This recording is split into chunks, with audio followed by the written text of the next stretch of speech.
Meeting of the Planning Commission to order and ask everyone to join me in the pledge of the flag. I pledge allegiance to the flag of the United States of America, to the republic for which it stands, one nation, under God, indivisible, with liberty and justice.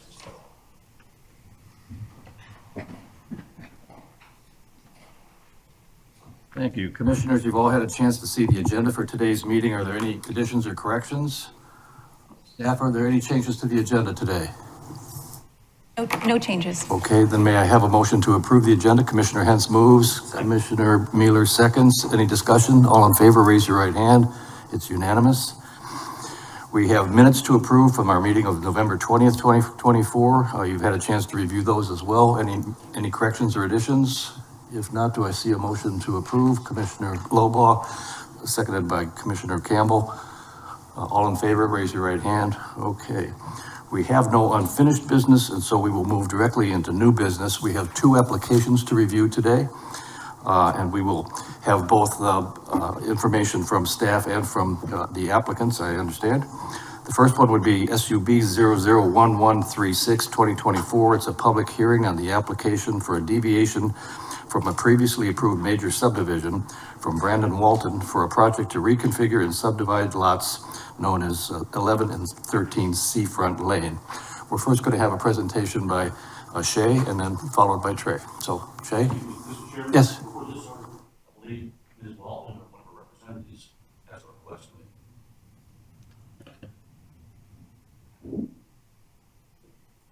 Okay.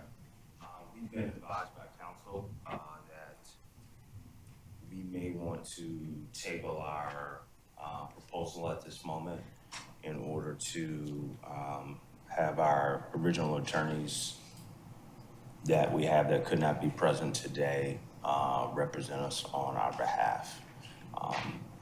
I was Please state your name. Brandon Walton, I'm sorry. I'm the one with the application before you. So you're requesting a postponement? Yes. Okay. Did I understand that correctly, Mr. Walton? You're asking to withdraw your application at this time? No? Postpone. Postpone? Okay. Just Postpone? Okay. Yes, sir. And you can postpone to a stated date. Okay. Any comments from commissioners? Is there a possibility that we can be on the calendar for January? Yes. Yeah. Yes, okay. Yes. Well, light is generated. Do we need to take action on that, or is it automatic, Shay?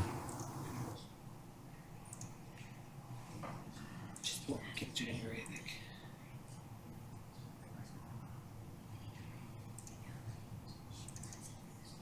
January 15th would be the meeting date.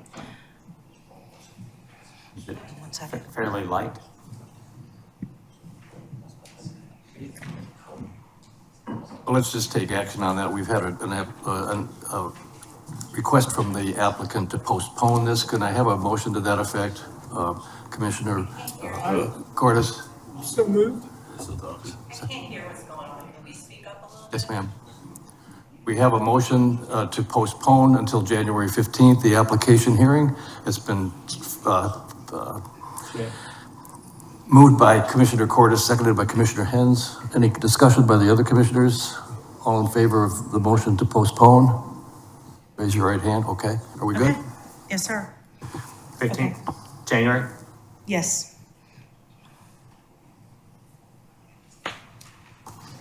Oh, that's the first one.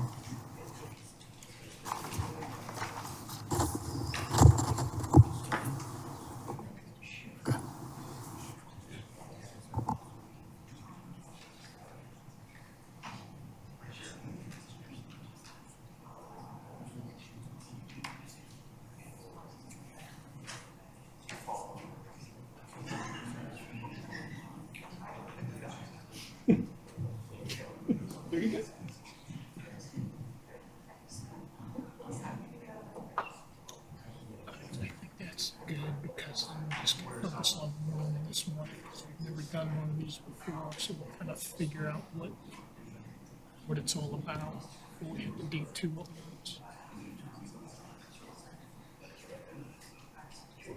Yeah, but so you can figure out what's really going on. Apparently there's something that's they're aware.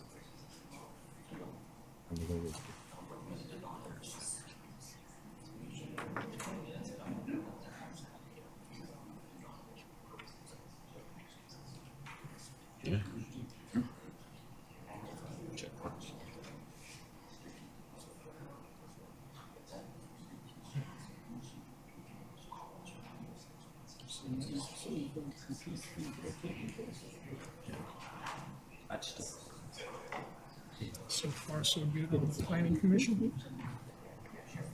I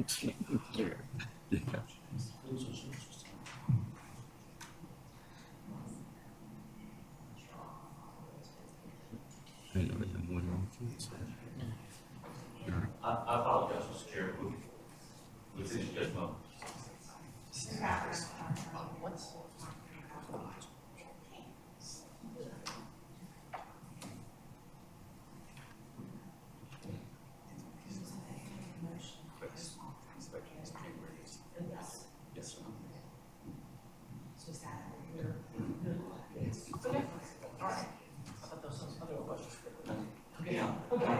Not yet. So we can now just move to more applications. Thank you, guys. Okay, thank you, Mr. Chairman, for your patience. We are ready to proceed on the next agenda item. Were you not first going to describe to us the change in process as to why these applications are coming to us? Yes, sir. Thank I will you. go through the same presentation. But I need to open the public hearing first. Yeah, go ahead and announce that. Okay. then. We will now be taking up application SUB 001354, 2024, a public hearing on the application for a deviation for a previously approved major subdivision from Judd Karstens with Whitmer Jones Kiefer Limited for a project to subdivide 19 Ibis Street. We will now open the public hearing on that application and invite Shay to give us a presentation. Thank you. Excuse me. What we would like to do today is present a little context for this. The commission has devoted a good amount of time to becoming familiar with this new application process, and we're very thankful for your time, as well as thankful for the applicants for working with us through a new process as we implement that. The new process that you are reviewing today was adopted in March of 2023 for deviations from a previously approved major subdivision. The process prior to the newly adopted process was one where staff reviewed these requests only. There was no public notice for adjacent properties or for the application itself. Concerns were raised due to some of the impacts of the other approvals that had been made prior for the impact on the existing neighborhood. So there was a proposal to change the process to add the planning commission in and also consider review criteria for these applications. It is then the planning commission's purview to decide and make a reasonable judgment on the criteria and the review. We could use our Board of Zoning Appeals for an example as a context of how this review process works. Staff reviews the criteria and provides a recommendation to the commission. However, in the case with the Board of Zoning Appeals, they have the discretion to either support staff's decision or they can make their own recommendations as long as there are stated reasons for that. So it is at the discretion of the commission to take action on these based on your reasonable judgment of the criteria today. The new process allows for the commission to have the benefit of hearing from the neighborhood through the public notice process as well. So it creates more transparency in our review of these applications. The applications that are subject to this review include any proposed changes to open space, rights of way, amenities, or parking that are part of major subdivisions. That would also include any lot combinations or subdivisions that will result in either an increase in density or additional lots. The newly adopted family subdivision process does not apply to this. So that is exempt from this type of review. The criteria that were adopted for the Planning Commission to review include the following. The Planning Commission must make a finding that the proposed change is not detrimental to the reasonable investment-backed expectations of owners of lots in the subdivision arising from 5 criteria. 1, increased burdens on utilities of roadways caused by off-site parking. 2, increased burdens on amenities in the subdivision caused by an increase in the dwelling units. 3, overcrowding in the subdivision. 4, increased noise and traffic in the subdivision. And 5, decreased utility of amenities and other properties such as open space, right-of-ways, et cetera. The process that we put in place to implement this new process, the procedures would include an application submittal, which we received these 2 that you're looking at today, the public hearing with public notice, published notice of the application, mailed notice, as well as posted notice have all been completed. Staff review and recommendation, which was provided in your report. The Planning Commission will then hear public comments and take action on the application. Should an appeal be made from the Planning Commission's decision, that would go to Circuit Court and must be filed within 30 days of the notice of the decision, which we will issue after the meeting. The actions that the Planning Commission can make relative to this new process is either vote to approve or deny the application. And we ask that you just please clearly state your reasoning for either of those. And basically, that sums up the process itself. Are there any questions that you may have on that? Otherwise, I'll turn it over to Trey to actually go through the remaining application review. Any questions from commissioners about the new process? Commissioner Hens? So just, again, clarity. If we agree with staff, we don't have to clearly state the factors in considering making our decision. It's only if we disagree with the staff, I would assume? Yeah, you would state, if you were in agreement with staff, you would simply state for the reasons as stated in the report.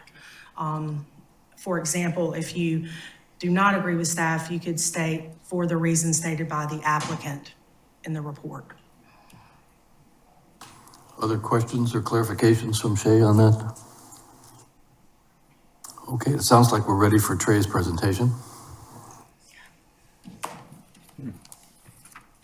All right. Well, let me skip down to our application review for sub 001345 2024, 19 Ivy Street, Trey Lau Development Services, Program Manager for the record. All right, I'm gonna start actually with this slide here because it's an overview of the area. 19 Ivy Street is gonna be your vacant lot here. Was a house there, it was taken down. A new home is under construction as part of this project. This is Coligny Circle, Coligny Plaza here, just for reference. All right.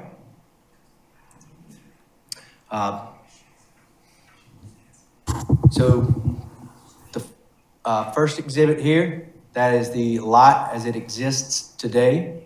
Exhibit number 2 here is the proposal, which will separate the lot into, or subdivide the lot into 2 lots. All right. This was the subdivision as it was originally platted back in the 50s, I believe. I've done a few calculations on here just as part of the exhibit. These are rough. It was tough to scale these out because they're microfilm copies. But it's roughly 25.2 acres. The original platted number of lots was 117.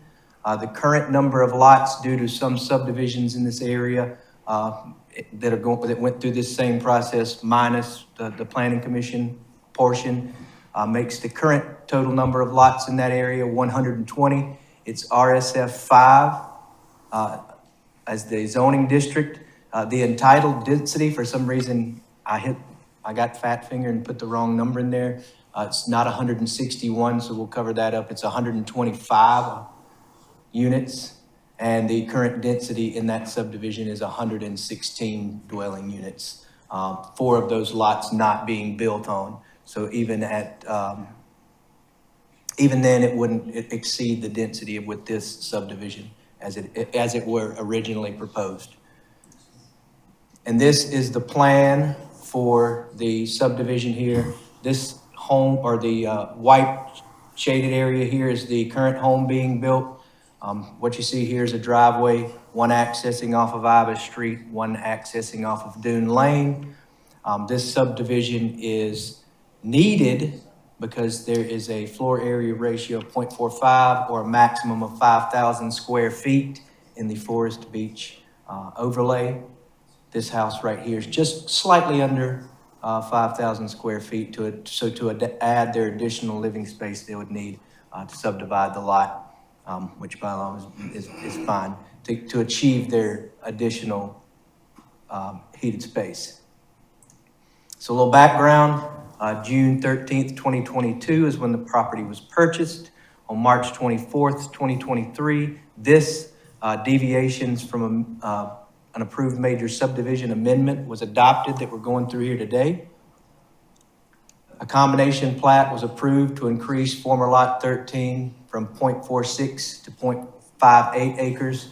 They bought a strand lot and had that added to it to make the acreage larger. Sorry about that. March 13th, 2024, the building permit was filed and issued for the 4,981 square foot home that is currently under construction.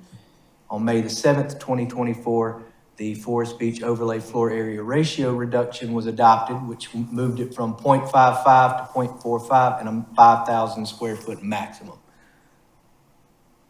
A variance was requested on this property to exceed that 5,000 square foot maximum, and it was denied by the Board of Zoning Appeals in June of 2024. And then in September of this year, we received the subdivision application. Some development potential here. Again, zoning district is RSF 5, which allows 5 dwelling units per net acre. This falls in the Forest Beach neighborhood character overlay, which has a 0.45 floor area ratio or a maximum of 5,000 square feet per single family lot. The existing development potential for lot 13 as it sits now is 0.58 acres. It's got a density of 2 allowable dwelling units, but a maximum of 5,000 square foot home. The proposed development potential would bring lot 13A down to 7,298 square feet, which would allow 1 dwelling unit with a maximum of 3,280 square feet because of that 0.45 FAR ratio. Lot 13B would be 18,154 square feet.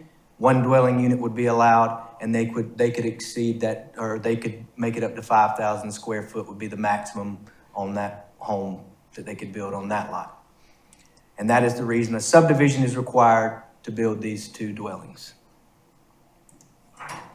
So now we're going to go through the criteria.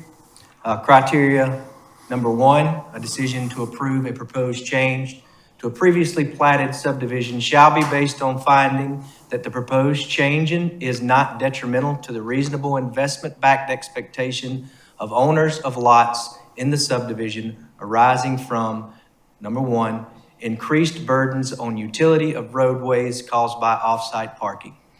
There is no off-site parking in this area, and this plan does not propose any off-site parking, so this is not applicable to this application.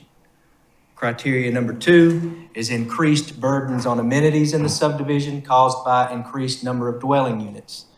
There are no amenities in this subdivision, so this would also not be applicable. Criteria number 3 is overcrowding in the subdivision.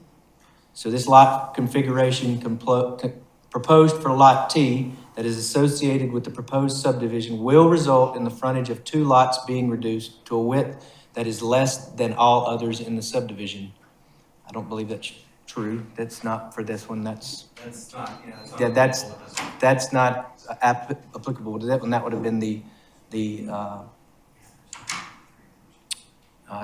Yeah, Seafront Lane. The other one. Yeah, that's Seafront Lane. So let's see if we've got that.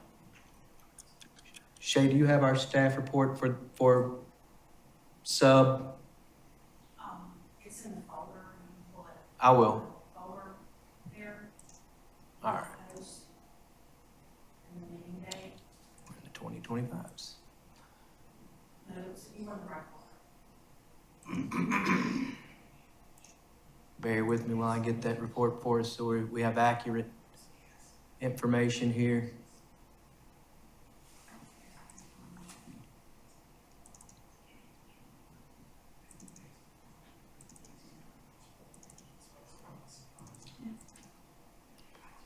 All right.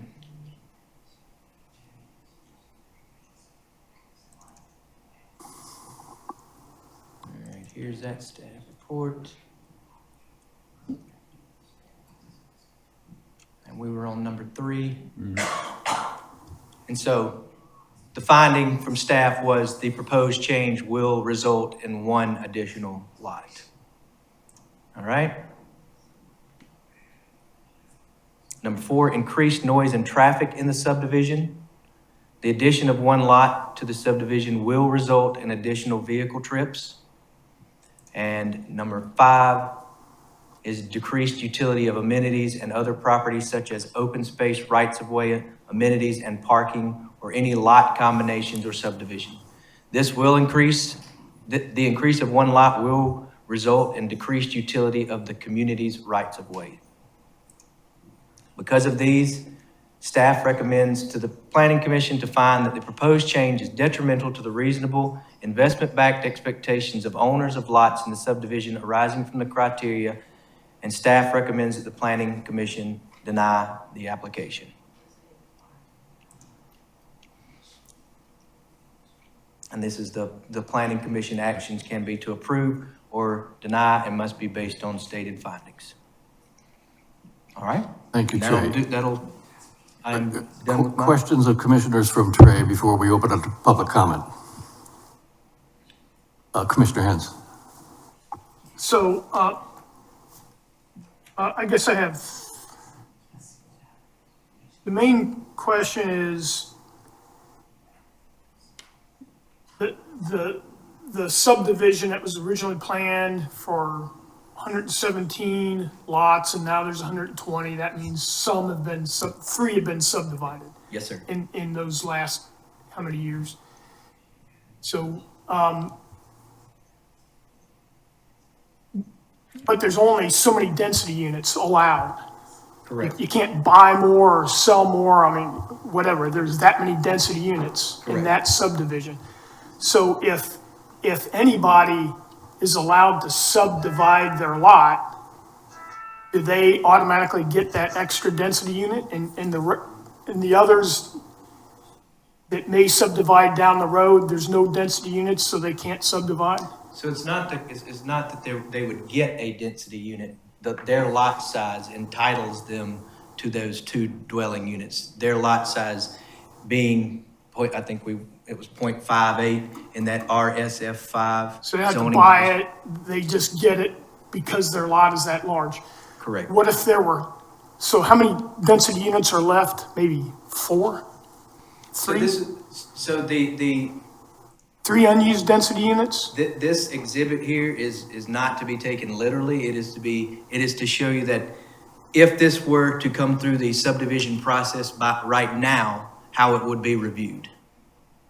Based on the zoning, Okay. the acreage. I'm sorry, so the entity density is 161, so there's plenty of density units. It was 125. I fat fingered the Oh, entitlement. 120, that's right. So it'd be 125 if we were to review this today in that just for that portion of the subdivision.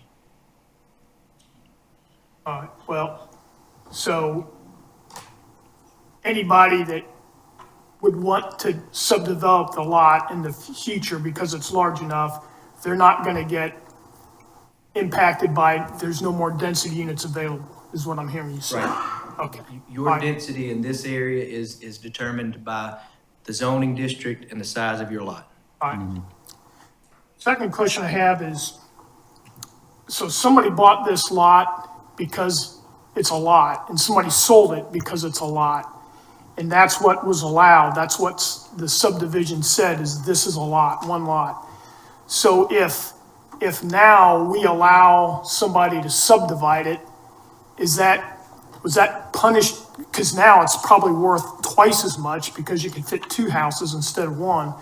So that huge increase in value, did the past owner not get that because they thought that the lot was one lot, and because we're approving a deviation, now they get two lots, so their lot is worth, their property's worth twice as much. Is that a negative impact to the person that sold it in 2022 because they only sold one lot? And maybe they had they had the ability to subdivide, they could have doubled their equity in the property. See what I'm saying? Sure. And I can't speculate on what their intentions were. I can tell you that there was a process in place that would have allowed them to subdivide the lot if they had so chosen. So they could have and they didn't, so that Correct. wouldn't impact on our decision. Right. And last thing I have is, the new process that was approved in March of 2023.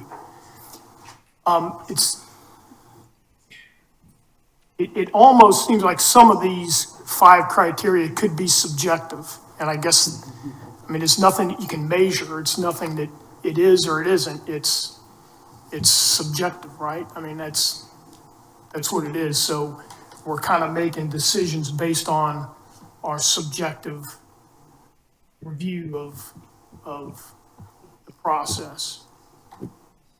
I know you can't answer that. It's just a comment that I'm making. That's all I have. Yeah, Commissioner Hens, the staff has told us that when they review these applications, they do it in a very literal sense. Whenever there's a criteria that uses the word reasonable in it, that opens up some subjectivity that the commission is willing to, is able to consider. Other questions, Commissioner Mueller? So, and correct me if I'm allowed or not allowed to ask this question. Is there a restriction on pervious and impervious area space on in this neighborhood? I believe in this overlay, it's 35%, but the single family is exempt from that, except for the pool and the deck for that. I don't quote me on that right off the bat, but if we do look into the overlay, there is some percentage that they can't. Because there's going to be a large change within the lot/lots if this is allowed, because there was a home when it was sold, right? So let's just be clear what's been approved currently on this, just to put that in perspective. So this driveway coming in here, this driveway coming out here, this home, this pool, all have been permitted and are under construction today. Right. And so this The only- addition would change the shrinkage of land would change the ratio of pervious and to impervious, right? Again, single family is exempt in that zoning district. I wasn't part of that decision to do that, so I can't speak to that. Second question, again, not sure if can ask this question, but within the new structure, the new home, which just is under the 5,000 square foot cap, are there bonus rooms? Are there rooms that can later on be fixed, conditioned? Do we know about that? Is that something we look at? Converted to, you're talking Living area. like a bedroom? Yeah. So as long as it remains a single family residence, you can convert a room into a bedroom, and that's not against, it's when your intention is to convert it into a separate dwelling unit, which would involve a kitchen and probably locking out of the door. Hey, Curtis. Mr. Coltrane, do you have a comment for us? I do. My name is Curtis Coltrane. We have literally just, and by just, I mean just, been given some information that if we fully verified and it's correct, would show that, in fact, this lot's already been subdivided. It's a long time ago, but it appears to have been approved by the town in a CFC issue. I have not spoken to the applicants. My request, if everyone agreed, would be that we treat this one the same as you did the first one and postpone it. Let us make sure, vet what we've been told, and you may not see this one again. I don't know that, but if that's all accurate, then that probably changes things in a very material way. Well, that concludes my question. Okay. Is that agreeable with the applicant? That is agreeable with us. Okay. Then we need a motion and a vote on postponing it till the next meeting. Moved by Commissioner Loba, seconded by Commissioner Hens to postpone the hearing and in consideration of SUB 1001354 2024 until the January 15th meeting. Any discussion on the motion? All in favor, raise your right hand. It's unanimous. So that one will carry forward. Okay, thank you.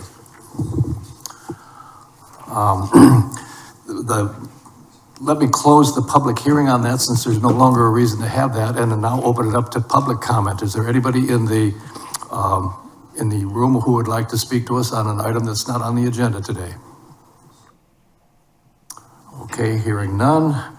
We will move forward to our last commission business, which is to approve the calendar for meetings for the calendar year 2025. That was included in your packet. Just to keep from reading all 12 dates, it would be the third Wednesday of each month at 2 o'clock, the third Wednesday of every month of 2025. And we need to approve that today. There's no deviation from that from our current schedule. So moved by Commissioner Loba, supported by Commissioner Campbell. Any discussion? All in favor of approving the meeting schedule, raise your right hand.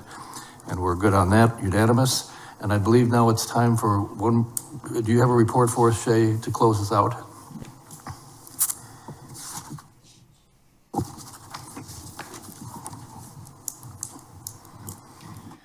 Good afternoon again. Just very briefly, we wanted to give you an update on the district's project.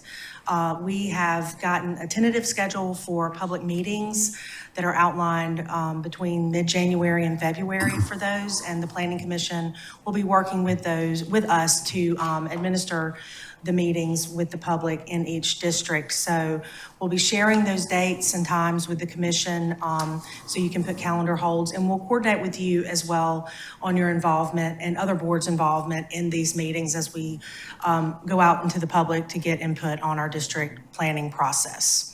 The LMO project continues to move forward as well.